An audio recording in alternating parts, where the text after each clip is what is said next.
أما بعد فأعوذ بالله من الشيطان الرجيم بسم الله الرحمن الرحيم يا أيها الذين آمنوا ادخلوا في السلم كافة ولا تتبعوا خطوات الشيطان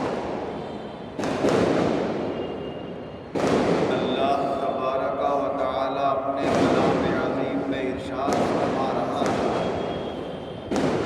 اے ایمان والو، اسلام میں پورے داخل ہو جاؤ اور شیطان کے راستوں پر مت چلو۔ اسلام میں پورے داخل ہونے کا مطلب ایک یہ ہے کہ جو کچھ اللہ تعالیٰ نے قرآن پاک میں بیان فرمایا ہے اس سب کے اوپر ایمان رکھو۔ جو حدیث پاک میں حضور نبی اکرم صلی اللہ علیہ وسلم کا عمل اور آپ کا فرمان بیان کیا گیا ہے، ان ساری چیزوں کو اپنے دل سے تسلیم کرو اور یہ یقین رکھو کہ جو کچھ اللہ نے فرمایا وہ بھی حق ہے اور جو رسول صلی اللہ علیہ وسلم نے فرمایا اور کیا وہ بھی حق ہے۔ ایسا نہ ہو کہ ہم جب بعض چیزوں کو ایسا پسند کر لیں اور اپنے ذہن میں ایسا بٹھا لیں کہ دوسری چیزیں وہ ہمارے ذہن سے اوجھل ہو جائیں، چاہے وہ قرآن سے ثابت ہوں یا حدیث سے ثابت ہوں، تو پھر یہ مکمل ایمان اور مکمل اسلام نہیں کہلاتا۔ بعض چیزوں کو مان لیا اور بعض چیزوں کو نہیں مانا۔ آج یہ اندازہ جب یہ موبائل چلا اور علماء کی تقریریں اور بیانات طرح کے آنا شروع ہوئے اور ان کے الگ خیالات ہمارے سامنے ظاہر ہوئے اور ان پر ہم نے غور کیا تو یہی نتیجہ نکلا کہ کسی کے ذہن میں کوئی بات زیادہ جم گئی ہے تو دوسری ذہن سے ہٹ گئی، کسی کے ذہن میں کوئی بات زیادہ بیٹھ گئی ہے تو دوسری ذہن سے ہٹ گئی ہے، حالانکہ جو اس کی بات ہے وہ بھی دین میں موجود ہے اور جو دوسرے کی بات ہے وہ بھی دین میں موجود ہے، مگر یہ اپنے ذہن میں اس کی اہمیت اتنی بیٹھائے ہوئے ہے کہ دوسری چیز اس کے ذہن سے اوجھل ہو جاتی ہے۔ اگر کوئی اللہ تبارک و تعالی کی توحید کی طرف مائل ہوتا ہے تو اس کے ذہن سے رسالت، اولیاء کرام کی عظمت، اللہ کے ولیوں کے مزارات پر حاضری، یہ چیزیں اسے بہت ساری ان میں سے شرک اور بدعت نظر آنے لگتی ہیں، اور ایسا توحید میں غرق ہوتا ہے کہ اگر اللہ کی وحدانیت کے علاوہ ذرا بھی کوئی بات کسی نے کہی تو یہ شرک۔ اور اسی طرح سے جن کے ذہنوں میں رسول صلی اللہ علیہ وسلم کی طرف زیادہ رجحان ہے، اللہ کے ولیوں کی طرف زیادہ رجحان ہے، مزارات پر حاضری کی طرف زیادہ رجحان ہے، تو ان کے ذہنوں سے اللہ کی عظمت و شان اس درجے کی باقی نہیں جیسے کہ اس کی شان ہمارے دلوں میں قائم رہنے کا حق ہے۔ اس کے احکام پر اس مضبوطی سے جمع رہنا ان لوگوں میں نہیں پایا جاتا جیسے کہ اس کے اوپر جمے رہنے کا حق ہے۔ جیسے کچھ لوگ اللہ کی عظمت، اللہ کی محبت واقعی اپنے دل میں اتنی رکھتے ہیں کہ اس کے ہر حکم پر چل رہے ہیں، اس کی کثرت سے عبادت کر رہے ہیں، 5 ٹائم کی نماز بھی پابندی سے پڑھ رہے ہیں، تہجد میں بھی اٹھ جاتے ہیں، قرآن پاک کی تلاوت بھی ہو جاتی ہے، مگر جب دیکھا کسی کو مزار کی طرف جاتے ہوئے یا مزار پر حاضری دیتے ہوئے یا وہاں پر عقیدت و محبت کا اظہار کرتے ہوئے تو فتویٰ لگا دیا بھائی یہ مشرک ہو گیا، یہ شرک کر رہا ہے، یہ شرک کر رہا ہے۔ عبادت تو ذہن میں بیٹھ گئی، اللہ کی عظمت و شان تو آ گئی، مگر اللہ کے ولیوں کا اس کو مرتبہ نہیں پہچان پایا جو اس کو پہچاننے کا تھا۔ اور دوسری طرف وہ لوگ ہیں کہ ولیوں کے تو مزار پہ 8ویں دن چلے جائیں گے، اگر بتی کا مٹھا بھی ہاتھ میں لے لیں گے، 2 اس مزار پہ لگائیں، 2 اس مزار پہ لگائیں، 2 اس مزار پہ لگائیں، پھول بھی لے کر ڈالتے رہیں گے،